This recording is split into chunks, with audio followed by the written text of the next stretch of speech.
Welcome to the Mike and JD Show YouTube channel. Thank you for being here. I want you to do me a big favor before you check out this clip. I want you to hit the like button. I want you to throw in a comment and make sure you're a subscriber to this channel. And then I want you to share this video with your friends. Help us defeat the algorithm. And then if you like this content and you appreciate this content, please head over to patreon.com/the Mike and JD Show and support the show. That is how we actually get funded to be able to do this. So we thank you very much for being here. And now enjoy the clip. This podcast is a member of the Voices of Wrestling Podcasting Network. Visit voicesofwrestling.com to hear the rest of our great podcasts, as well as show reviews, columns, opinions, and updates across the world of wrestling.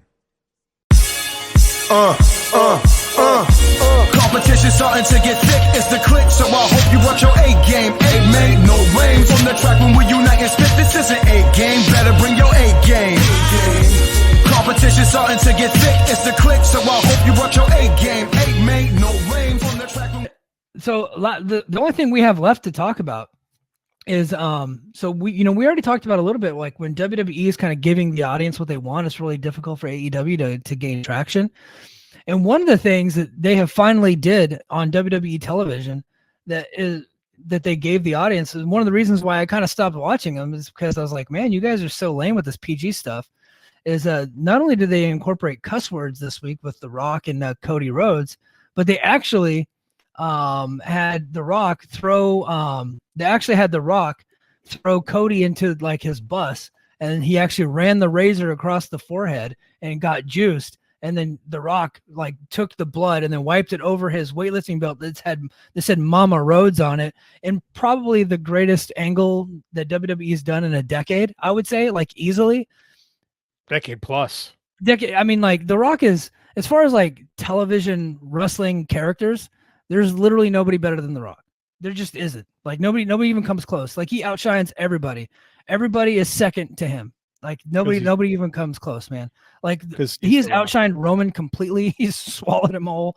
And right now, the biggest match in wrestling right now that they could possibly make is Cody versus The Rock. Mm-hmm. Have you heard Joe Lanza's thing about the only person that he was talking about this on his flagship plus, that The Rock is completely, like, Roman doesn't even matter anymore. Like, people worried about Cody getting swallowed up. It's Roman that's gotten swallowed up and all this, and he's the non-factor. I think The Rock is making Cody a bigger star. I agree. I agree. I think The Rock is, and everybody's like, oh, The Rock's not really a heel because they cheer him. But fucking look, it's 2024. It's a little different now, okay? Yeah. The Rock is still playing a heel character, but people like the bad guys. It's just the way it is now. The Rock is such an effective heel that he has turned Cody into like a mega babyface star, and he was already a great babyface.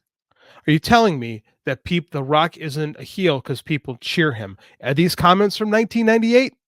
Yeah. It's just The Rock's always been that way. This has been The Rock. Yeah, because he's a heel, but he's fucking hilarious since day one. Yes. Not day one. Day one was bad. Day like 4. Like this has always been. This is what The Rock, like, since he became The Rock, they turned him because he was a heel that got over. But this has always been him. And let's be honest, Cody Rhodes booked this, right? This has Cody Rhodes written all over it. This whole angle, the wiping the blood on the weight belt. Like, that's stuff he would have done in AEW 100%, even in stuff honestly, he would have done in if you told me he did do it in AEW, I'd be like, I can't remember every angle they ever did, but like you're like, oh yeah, he did that in AEW with Brody Lee. I'd be like, yeah, he probably did do that, because it does sound like something he would do. It's 100%. Like, I read this and I'm like, dude, this is 100% Cody Rhodes behind this. I guarantee Cody and Rock got together and came up with this. I guarantee it. This is not Triple H booking. That is nothing like Paul Levesque. And don't give me, Paul Levesque's the greatest booker of all time. Like, he has booked nothing like this in the 8 years he's been working with creative in WWE and NXT. Like, this is not him. This reeks of Cody Rhodes. And it was good. I saw that on Twitter. It was good. Yeah. And I'm not going to give Triple H credit for being hands off, like, because that's what it appeared like. Like, it looked like he was just like earlier in the night telling CM Punk and Drew McIntyre and Seth Rollins, which I thought that segment went pretty long. I did watch the whole segment. I was like, this is a little too long for me, but I felt like, well, like once Seth came out, I felt like it started to go off a cliff a little bit. But the Punk and Drew stuff, the Punk and Drew stuff was tremendous. But it seemed like he was just like, all right, boys, here's some bullets. Go ahead and go out there. And that's what was reported afterwards, that they just run bullet points. I get the feeling like he was like letting The Rock and Cody book their own shit, and he just kind of gave the green light and was Smart. like, yeah. I don't want to give him too much credit for that because like it's absolutely just Cody and The Rock and probably Brian Gewirtz, but everything they did was so awesome. And The Rock calling himself the final boss is such a cool nickname. It's like that. Like I watched a Raw on Hulu on Tuesday morning because I'm not watching a 3-hour Raw, but I watched the Hulu version.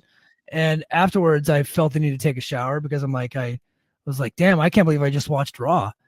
But I gotta say, it was pretty damn good. It's pretty damn good. So I'm never watching a 3-hour version of it. But like the only thing that they're missing is like if they can just have badass matches, that would actually make it like more tolerable. That's the problem with WWE. That's always been the thing with WWE. The personality stuff has always been what makes that company click. It's never been about matches.